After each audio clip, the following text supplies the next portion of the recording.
First off, I want to thank you guys for coming and really taking your weekend to do something to empower your success. So do something in your life to give, it's training, right? We all go to the gym and everything, but now you're doing something to train your brain, and you dedicated a weekend of your own time to come and learn some information to see how you can be more successful in life and have a better, happier, more fulfilled life. And there's a lot of people that don't do that. There's a lot of people out there that have a lot of issues that refuse to own those issues and take corrective action. That's not you, because you're here. So I want to commend you that. I want to also thank our staff for working for months and months and months to put all this together. The hotel, and then also all the speakers for coming. Now, just to give you a snapshot of what this seminar is about, it is about you. It's not about me. It's not about any of the speakers up here. It's not about anything else other than your butt in that seat. All this work, all the hard work is for you. We like to say that you're the hero of the story. So we're not the superheroes, you are. And this whole thing is for you. You're the star. And that is extremely important to understand and to believe in yourself. It's your life, and you're the whole reason that we do this. So there's a lot of, you leave the military, and there's a lot of systems put in place for you to transition out. A lot of people say transition seminar. So what are you going to be talking about? Well, I'm going to be, I got to know about the VA, right? I got to know about the bunch of vet organizations that can help me and do different things. We have the TRS system, or what's the Marine Corps one? Is that TRS? Yeah. So you've got a transition program within the military that gives you all the tools you need to transition out and to be successful. Well, when looking at that, I really started realizing that was physical infrastructure. They're teaching you physical infrastructure, right? So they're talking about your resume and your job and your house and your disability and what you have to offer, what they have to offer you. But that's not really what the issues that we see. The physical infrastructure is not what we see. This seminar is going to be about the human infrastructure. We're not going to talk to you about disability and all the other things. We're going to talk about you and your infrastructure to be mentally, physically, and spiritually well. Does that make sense? Okay.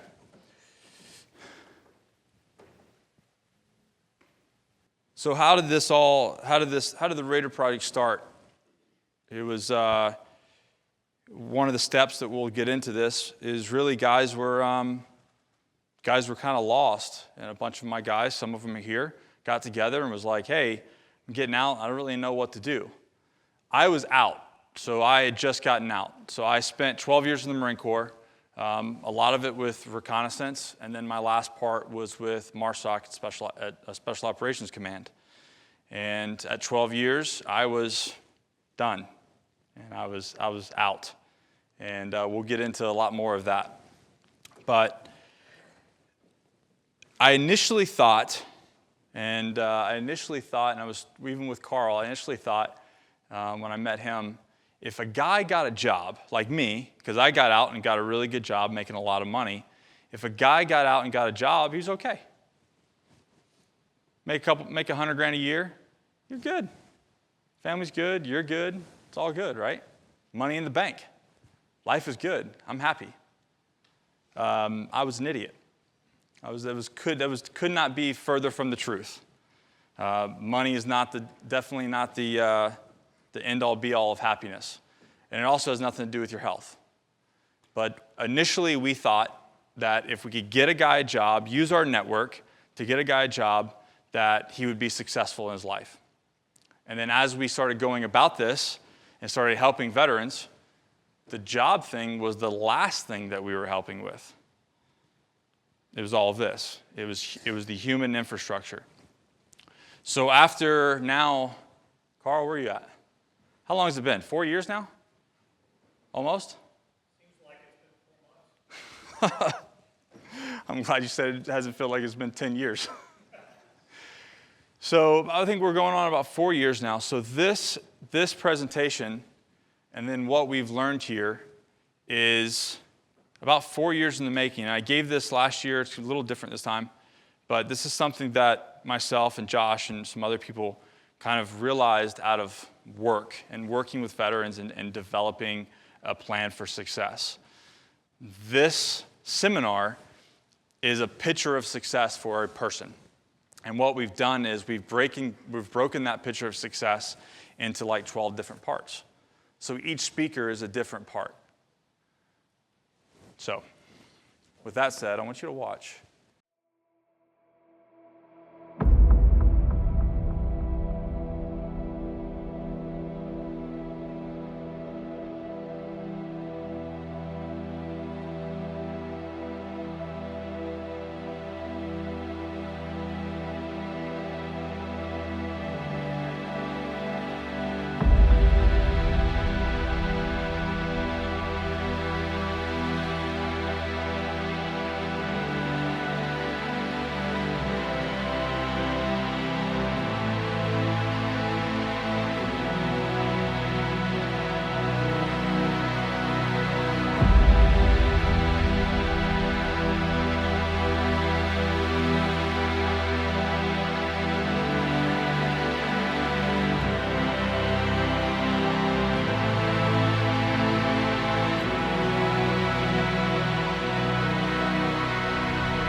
Pretty motivating, right? And powerful. Why? Who has? Somebody raise their hand who hasn't seen that before. Don't be scared. Everybody's seen that? You've never seen it? Did you like it? I loved it. Why? Honestly, it reminded me of my husband. Your husband? Yeah, because that's just like in that video, it's all like warriors and doing their thing, and that reminds me of my husband. Who else hasn't seen it? Chelsea? Did you like it? Why?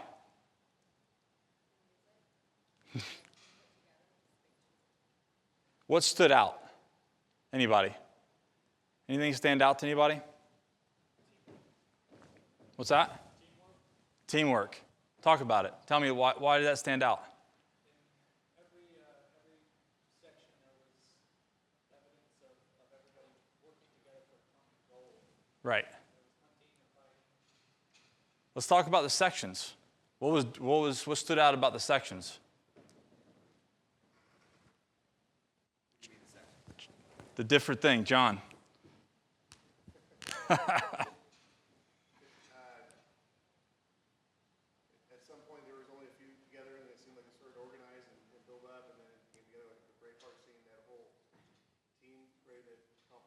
What about a timeline? It's different eras, right? So it started back, what was happening the first part of that video? What were they doing? I'm talking about hundreds of years before, right? Before, modern civilization we are now. Okay, so we're looking at thousands of years of kind of men working in a tribe, right? And this was my tribe. This is civilization as we know it. Whether it's the military, whether it's sports, it doesn't really matter. We have always been a tribal people. 200,000 years running in a tribe. So we're hunting, right? You saw them hunting. Because when you had sticks and rocks, how are you going to catch a boar, a deer, any sort of food? You had to work together. Same thing. Now other tribes are fighting other tribes. Well, you got to work together. You have to get your guys organized to be able to protect yourself and your village. Now we have law enforcement. Is that a tribe? Anybody in law enforcement here? Have law enforcement family? That is a way of life, is it not? I mean, that they live and breathe that stuff. Their friends are mostly other law enforcement guys. Firefighters the same way. Sports teams. CrossFit is definitely a tribe. Some could say it's a cult. So, gyms and family, and then of course you have the military, which is, the tribe of all tribes. Yeah. Medicine. Actually, absolutely. We've got some medicine here. Sorry, Doc. You're your own tribe.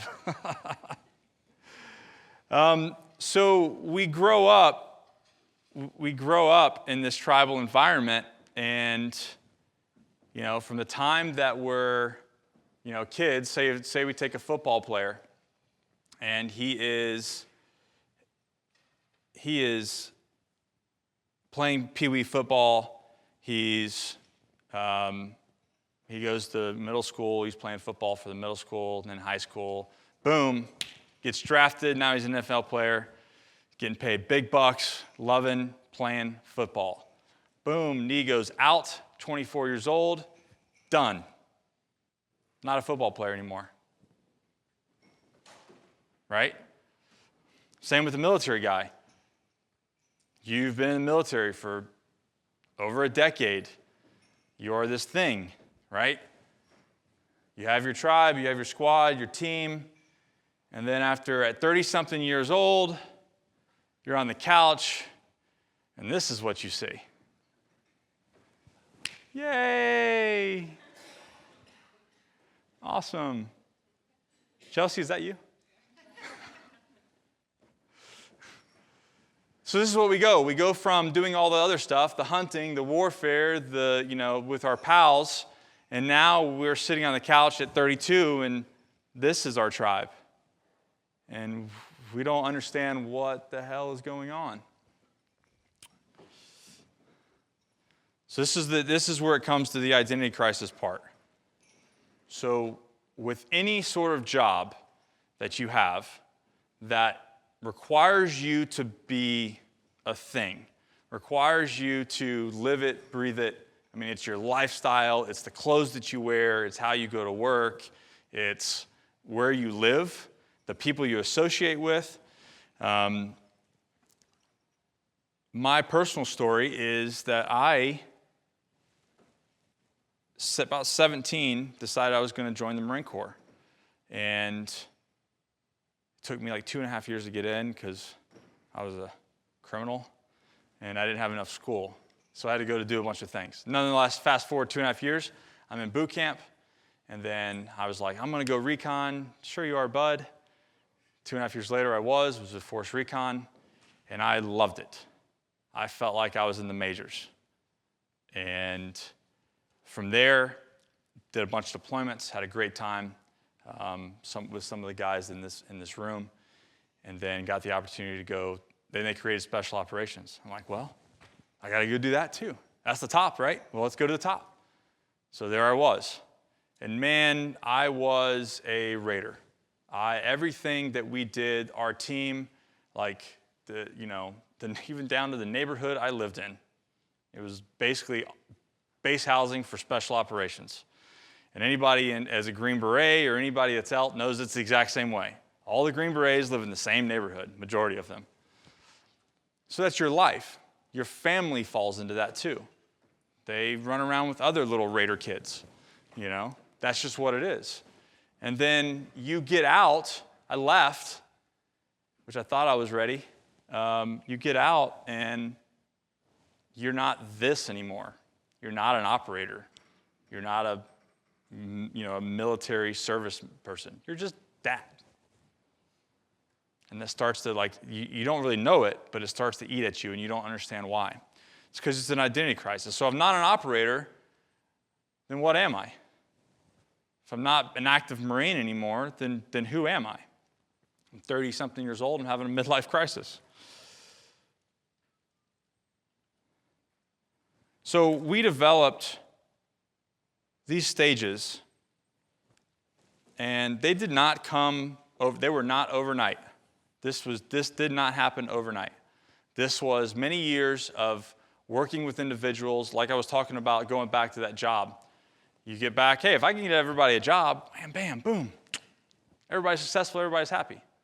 That is not the case. Absolutely not the case. So we developed, over a period of time of working with people, I started to see a trend of what guys would go through.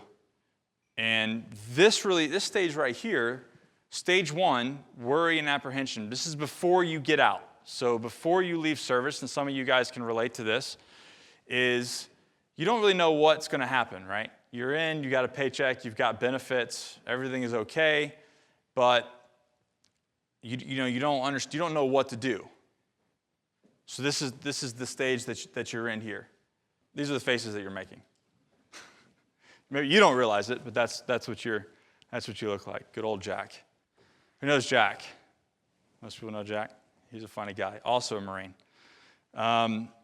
So this stage is really where the Raider Project started, because I was sitting in an office as a contractor, and I had guys coming to me from the unit going, hey, I'm getting out. Oh, man. Shit. What am I going to do, man? I got this kid. I got this wife that needs things. You know, they always have to go to the doctor. The kid's always sick. I don't know, man. I got to get a job. I got to get a job that has benefits, and then, yeah, that's what I got to do. Well, where do I get a job? How do we, I don't know what to do. Freaking out, right? And that's how we started. I was like, okay, let's get a job. We can figure that out. You're worried about your money, your job, your house, VA, medical, kids, all that kind of stuff. Here's what's great. The military has a system for the worry and apprehension. The military has this portion down. Do they do it well? Who says they do it well? No. They don't do it well. Could they do it better? Sure. Does it work? Do you end up getting out of the military? Yeah. So, you do process out. They give you a little bit of information to arm you to be dangerous with your life. And you get out. Do you know all the resources? No. We'll get to that, what you need to do. But you get through the worry and apprehension, because that day, the EAS day comes, and you're there, and you're going to have to deal with it. So you get through it. Stage 2. Freedom! You're super excited, right? I am a civilian. I've got my retirement date. I am out. Life is good. Sunsets and sunrises and everything is cool. Guess what? Shortest stage. Super, super short. Really excited. So I took this picture the day I got my DD-214, left the unit, and I was stoked. Super, super stoked. And sent that picture to my team. And I think my excitement stage ended that night.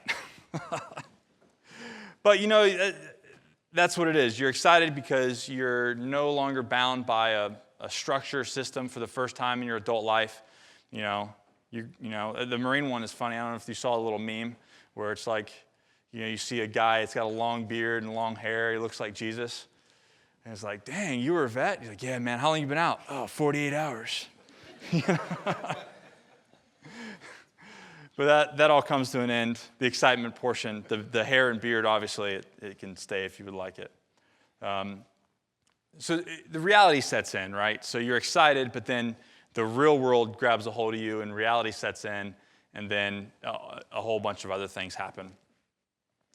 So this is where, for me, I went from excitement to being out, and weird stuff started happening. And I like to call it the bowl of bad emotions. Just a whole bowl of really bad stuff. And I didn't really understand why at all. About 3 months, so I had about 3 months of leave saved up because, in the military, you don't get to take leave all the time. I mean, we didn't. So I had a bunch of leave. So I had 3 months to kind of get my mind ready to enter the civilian world, which I thought I was ready. And at about the 3-month mark, all these words started happening to me. I became apathetic, indifferent, detached from everyone, my friends, unmotivated to do anything, unmotivated to train, unmotivated to just really live life, and then anger and bitter. I was angry at the world. I was angry at the Marine Corps. I was a bitter, bitter person. And I have a 7-inch scar on my bicep right here where I was so angry. You remember, was it Gladiator? When he's in prison and he's carving out his tattoo. That's what I did. I had an EGA on my arm, and I was so angry at the Marine Corps that I carved it out.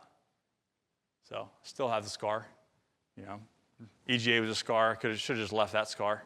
It's a lot better scar than a huge scar on my arm. But that's how angry I was. I didn't want to be a part of the organization. I didn't want to be a part of the military. I was just done. And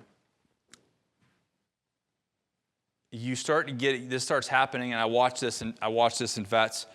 You start having this negative snowball effect. And I watch families wives and girlfriends and children watch this in their fathers and either their sons or their brothers, and it just snowballs out of control. And they don't understand why. It's just all these feelings are starting to happen.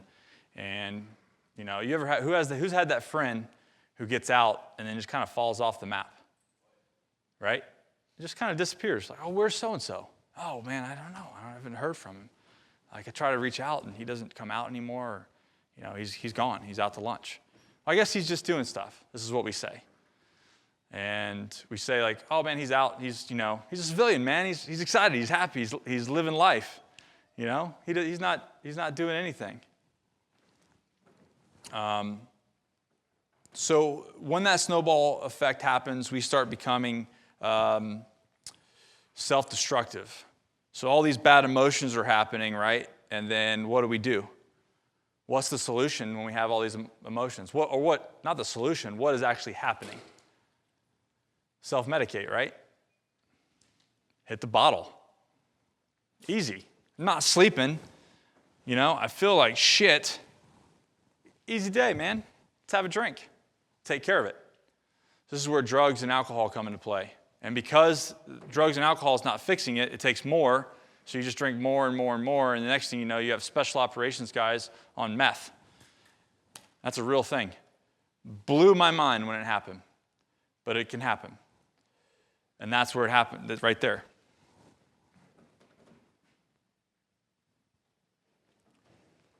And then you're depressed.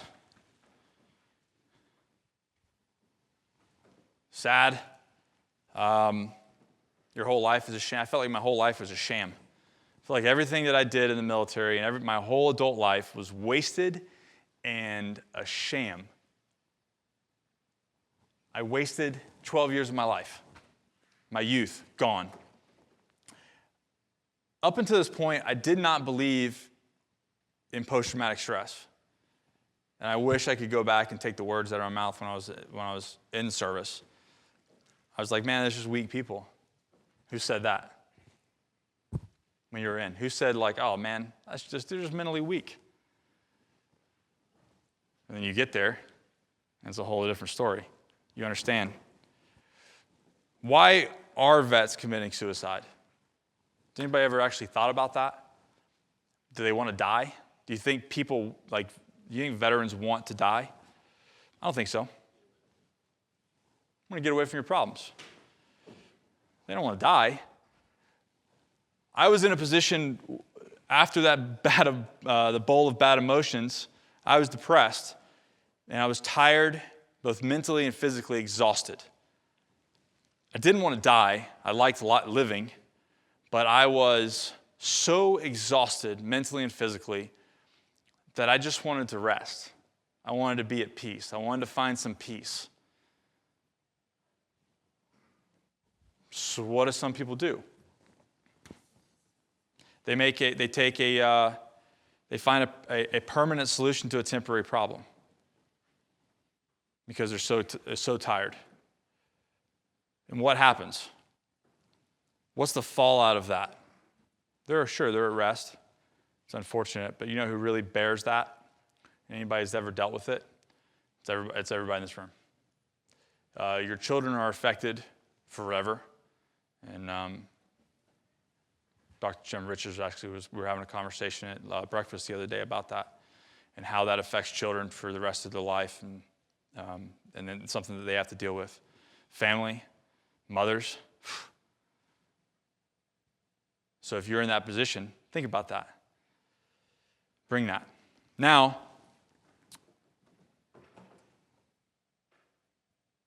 what if I told you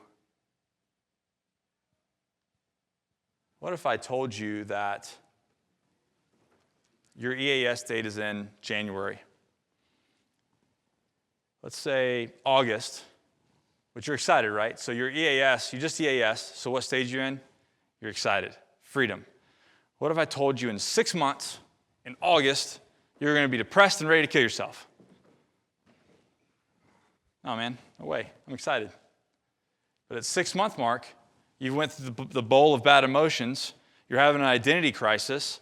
Now you're trying to figure out, like, oh man, I'm mentally and physically exhausted, and I just want to rest. Okay? But by me telling you this, hey, Zach, 6 months from now, you're going to be so tired and exhausted, you're going to want to kill yourself. Sure, no, I'm not going to do that. But when you hit that 6 month mark, you're going to go, and you're feeling all these weird things, you're going to go, oh, Nick said this was going to happen. He said I was going to want to commit suicide. I was going to have all these feelings. So what does that do? When you're at that level, you're feeling like that, but you have this memory of me telling you that you were going to feel that way. Anybody else? It's self-awareness, right? Now you're like, oh, and what does it do? It takes the power away, doesn't it? Oh, I'm not messed up. I'm not crazy. I don't want to die. I'm just, there's this thing going on. Somebody told me about it, and now it's happening to me. If I'm aware about it, I can do something about it. So we go from depression to this poor guy. Who knows what this is? This is a dive school, so this guy is having a bad moment. So he has an option, right? Obviously, he's in the water. Who's a diver here? You diver? No? There's no divers here? Wow. Oh, there we go, Doc. So what they're doing here is basically they're putting you in a bad situation, obviously. And they take your air away, they just really bounce your head off the bottom of the pool and make you hate your life for a little while, okay? And the goal is for you to self-recover. The goal is for you to take consideration of where you're at, own your shit, right? and fix yourself. Get air, breathe. Oh, Doc, you're a diver. Get your air on and start breathing again so you don't die. Save yourself. So this is where we see it. So you get depressed, and then you have a moment. Sink or swim. You're going to go one way or you're going to go up. Do you get to advance to the next level in the game of life?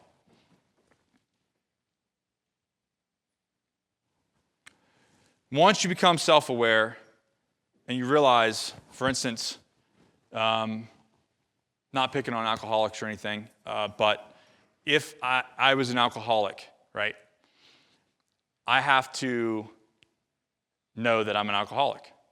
I have to admit that I have an issue, right? I have to be self-aware that, hey, I have a problem. That means I have to do something about it. I've got to put the work in to live a better life. Maybe that means I don't go to a bar anymore. I love Jeff Nichols' talk on this. We work out, right? Everybody goes to the gym. A lot of military guys, we train really, really hard, right?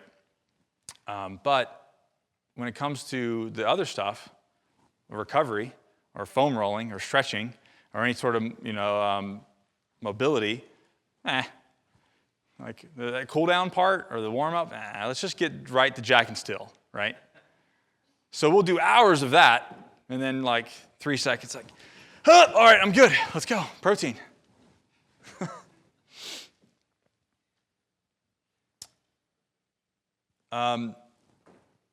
This is where, for me, once I realized all that stuff that I was going through, and it was really, honestly, for me personally, it was the Raider Project.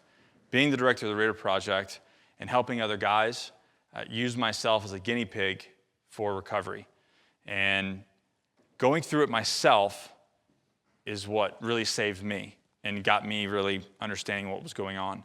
Remember I was saying about being mad at the Marine Corps? I had to let that go. I had to let being angry go. And you know what I came to realize? What is the Marine Corps for? What is their job? War fighting. Are they good at it? Damn right they are. They're extremely good at it. Our America's military is extremely good at what they do, and that is fight our nation's battles. That is their job. Is their job to make Nick the best civilian possible? No. How many hours, I don't really know, maybe one of the guys in here, how many hours does it take from a guy when he goes to ITC to the time he's in a team of training? Does anybody know? Is that a statistic?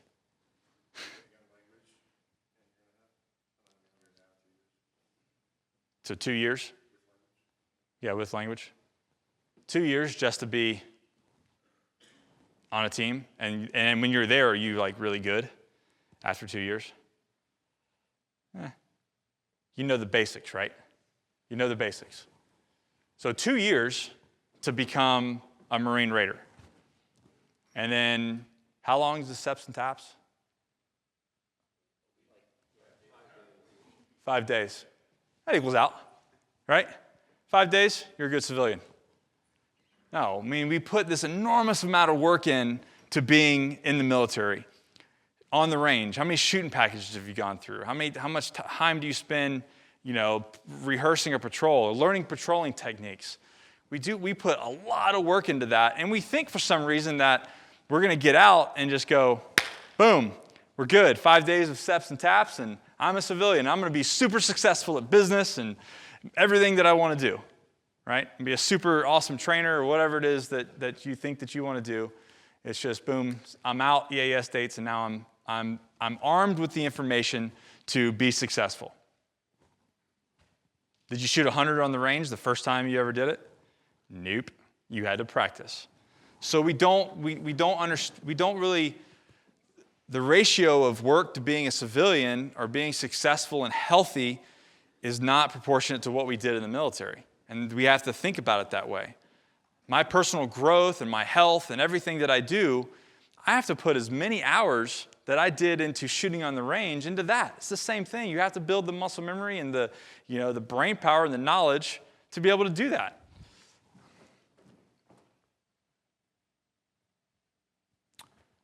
So there we are. We've put the work in. We got dirty.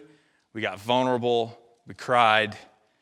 We turned a military guy into kind of a hippie, which for those of us that have been out for a while and are doing a little bit better, you realize that these hardened military guys, several years down the road, hair starts getting longer. They're crying at Hallmark commercials. They're wearing different clothes. SEALs are actually the worst. They go hippie like that, real fast. It's big, tough Navy SEALs, and then it's like, 3 months, and they're just, doing yoga and all kinds of weird stuff. Yoga's so weird. We'll be talking about that soon. So, making it to the top, right? So we put the work in, and now we've arrived. This picture was my climb up Mount Rainier. So that was right at sunrise, as I was about an hour and a half from summiting. So I had to take a moment to capture it. Actually, I was trying to catch my breath. So if we make it to the top, right? We go through all those stages, and now we've made it. Do you think you can just sit up there? Or do you think life will knock your ass right off that mountain? Right? You don't get placed there. So going back to the work, you don't get, I didn't get to the top of Mount Rainier. Somebody didn't just go, here you go, Nick, you're there. Absolutely not. It was a long road up that mountain, every inch at a time, one painful step at a time. It was miserable. Every step hurt, and just as I was about to get there, I felt like I was dying on the inside. My soul was leaving my body. And all I could think was just one step in front of the other. One step in front of the other. It hurts, but that's how you get there.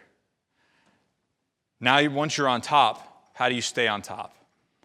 Going back to the bit with the alcoholic. If I have a problem, if I have a health issue, then maybe I shouldn't go to a bar. Maybe I should not put myself in those situations. I'm not saying that, and Josh and I talk about this a lot, I'm not saying that veterans can't have a happy, successful life, because you absolutely can. But if you've gone through a lot of things, if you are living with a traumatic brain injury, you do have post-traumatic stress symptoms, and you've gone through some stuff, your life's just going to be different. That's all. My life's different. My life's different than a normal civilian's. Am I happy? Happier than ever. My life is awesome. I've figured out a lot of things, but it didn't happen overnight. It was an enormous amount of work, and it was an enormous amount of owning my shit. I had to own it, and that's how I got there. But it means that I don't stay out late. It means that I go to bed early. It means that I take a bunch of crazy hippie herbs. It means that I hang out with Sean and do yoga. It means I love more. It means I'm vulnerable. That is how my life has to be. So, and I look and I see civilians, and they just kind of, normal people that typically their life, everybody has stuff. We all have stuff, right, Kirk? We all have stuff. But I watch people that they float through life, which is fine. But it's not me. I can't float through life. I have a different style of living. And it's not like it doesn't hinder me from anything. But it means that doing what I do, and I'll pick on Jeff again. Jeff is the same way. He's a former Navy SEAL, and he knows that he has to sleep. A lot of us have sleep issues, right? So at around 8 o'clock, he will just Navy SEAL poof himself like Batman out the door, and you won't see him again. He won't say anything, but he knows. Doesn't matter what's going on. I'm out. I'm going to go, why? Because I'm going to bed. I'm going to get my 8 hours of sleep because I know the next day my brain no longer functions the right way unless I get that sleep. So staying on top is on you. You got to continue to put the work in. You got to live a different life. For some reason, I just love this. I like Walt Disney. I like Disney and Star Wars and all that stuff. And so, anyways, isn't his head in a little cube somewhere? Is that the rumor? So the way to get started is to quit talking and begin doing. And the reason why I put this up here is because I get these phone calls from these vets, and they say all this stuff's going on. Okay, cool. That sucks. Sorry to hear that. What are you doing about it? Actually, I'll steal that from Carl. Carl actually taught me that. Oh, I got all these problems, man, and the wife sucks, and I don't have any money, and I can't sleep, and I got post-traumatic stress, and all this stuff's going on. Cool. What are you doing, man? I'm sitting on the couch. What did you do yesterday? I was sitting on the couch. Okay. So you're driving down the freeway, your car has a flat tire.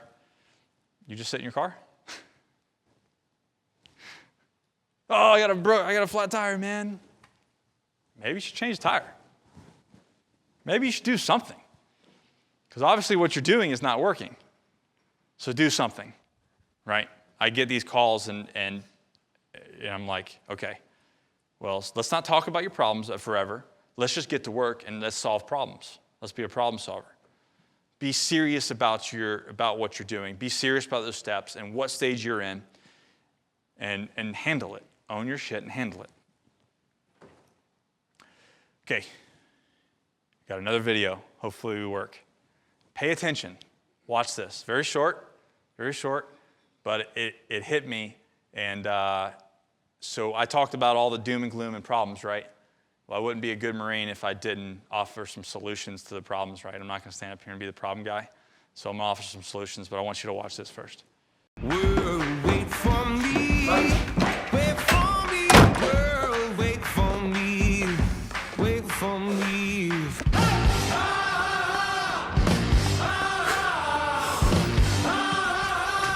Better keep up till the sun goes down.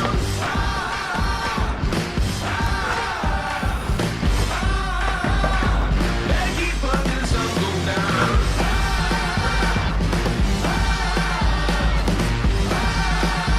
Don't chase that boat till the blood flows out. Let's talk about that. Somebody be brave. What'd you notice? I did have a camera at my house. Is that you? That was pretty much my life. Somebody help me out and help me tell that story. Let's talk about that story. She was fed up. She left. She was a nice girl anyway. She needed to leave. What did you guys notice? Come on. He did something? Maybe? He got moving? He didn't go plop on the bed. He didn't get plop on the bed. He started to do what? Running. He started putting some work in. Right? He made himself the kind of guy that a chick would want to hang out with. And we're going to watch it again, but I want to talk about it more. Things started to change, didn't it? Very short, but things started to change. And I want you to pay attention to it because by putting the work in and really okay, obviously the beginning was very dramatic. She stormed out. She's a brunette. Brunettes do that, right? So The house got cleaner too, right? Everything got cleaner.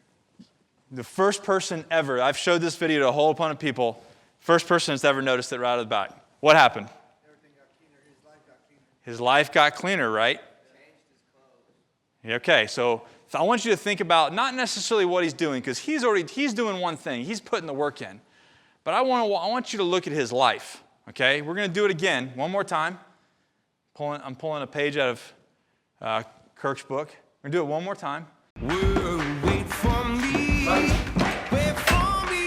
World, wait for me. Wait for me.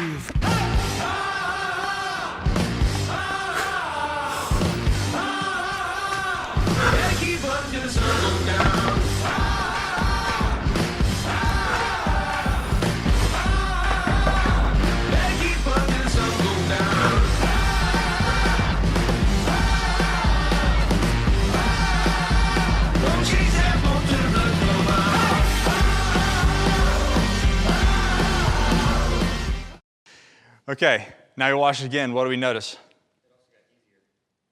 That's right. He was enjoying it more, wasn't he? Yes, ma'am. Light started to change, didn't it? His life got brighter. What else? Yep. Yeah. Didn't they kill it? Short video, but they put so much into that. Even the last part where he's running, he pulls his hair back in a ponytail, so it's not all flopping around. And he's with the blonde, right? Yeah, he's probably keeping her for a while. What's that? He learned to love the work before the girl came along. You got to earn it, right? You're not going to get to the top of the mountain by yourself or without putting the work in. So he owned it. He owned it. He owned his shit. He found his sweet spot. Yep. And then the girl came along. And all the good stuff.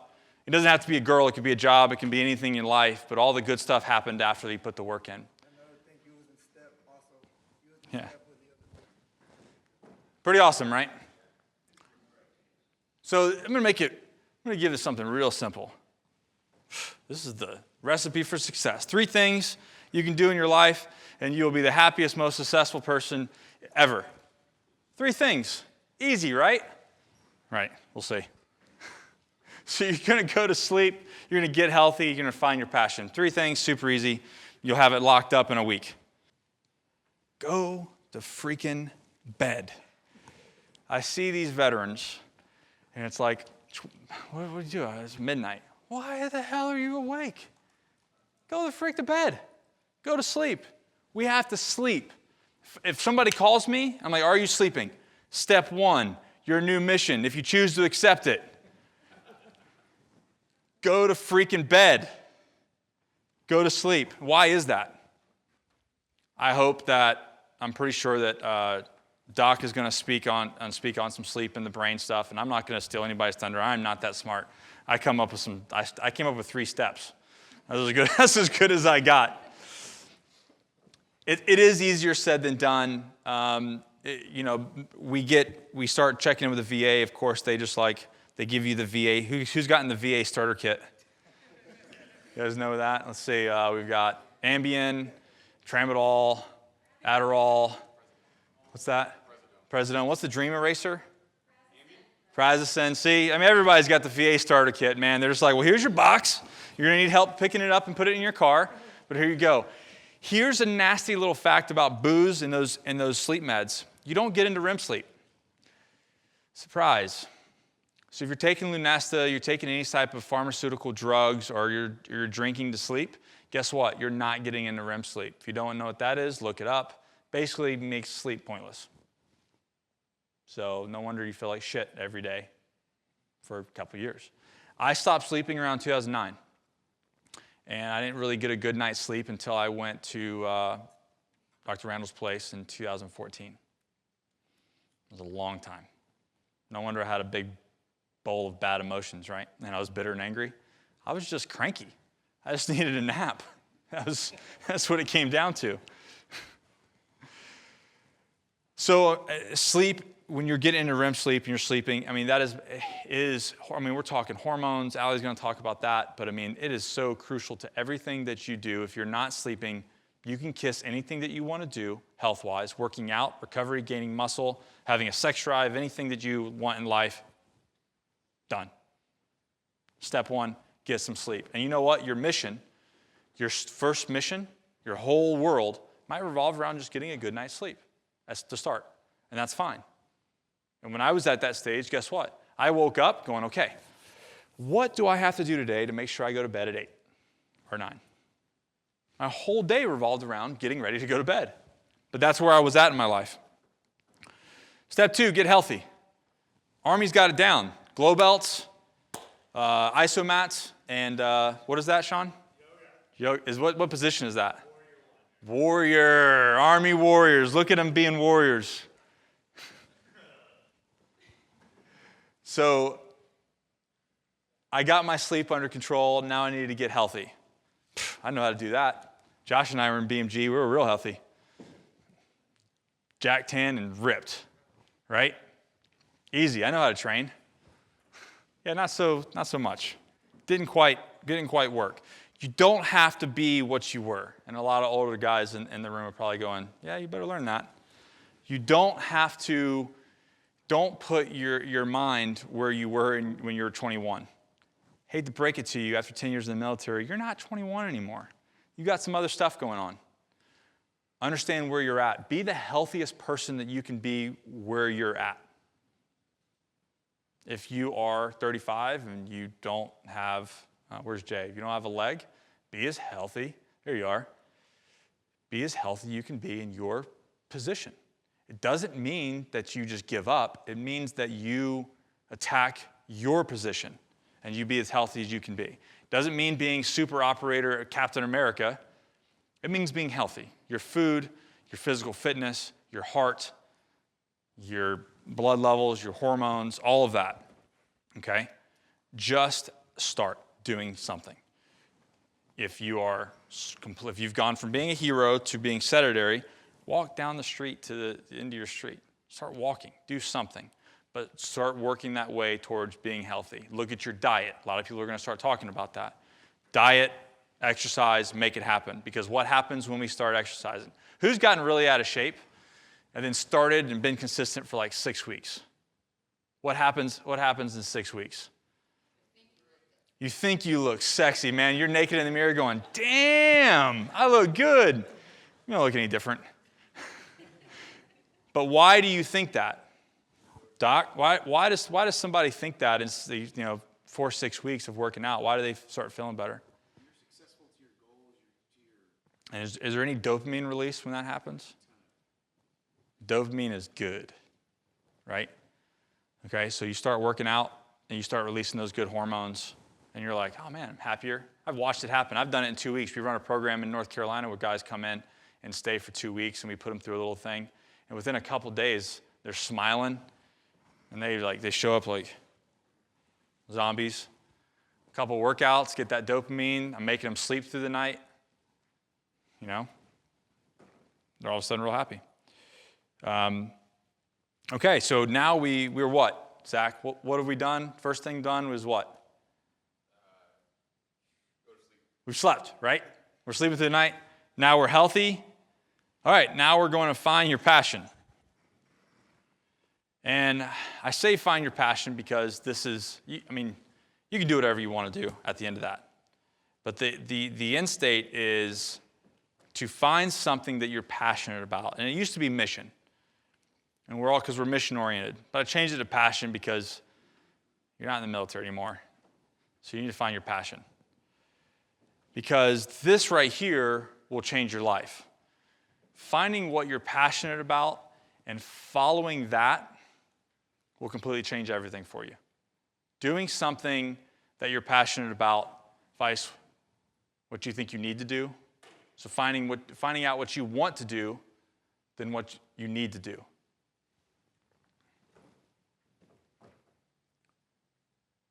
It could be multiple passions. It could be one for 3 years, and then it could be, it can change. But it's been proven. If you follow your passion, you follow your heart, you'll have a happier life. You think that you need to do these things for money and all this kind of stuff, all that can come. Don't chase the money. Find what you want to do, and even if you don't, I will tell you this right now, even if you don't make what you think you need to make, you will have a happier life. All the other stuff, the universe will line up. We don't have to get too crazy about all that, but the universe will line up, and you will be a happy, happy person. Now, if you're that guy that says, I'm going to do what I need to do for the rest of my life, you will be a very sad, miserable person. Find your passion. Could take a long time, but we'll look for it. It took me a long time, but I found it. So that's it. 7 stages transition and 3 things you can do, the 3 easy things that you can do to change your life. Right? They're real simple. Just sleep, get healthy, and find this mythical unicorn that you want to do in your life. There's our information right there. I'm pretty easy to find nowadays. But if you want to talk to me about this personally, That's actually all Jamie's information. Call her and ask her out on a date, or try to get a hold of me. Oh yeah, if you have to be local to Wilmington, Holly Ridge area, otherwise you're not allowed to date her. But get in touch with me. I was more than happy to talk to anybody. I thank you guys so much, very much, and thank you guys for being here and enjoying this weekend with us.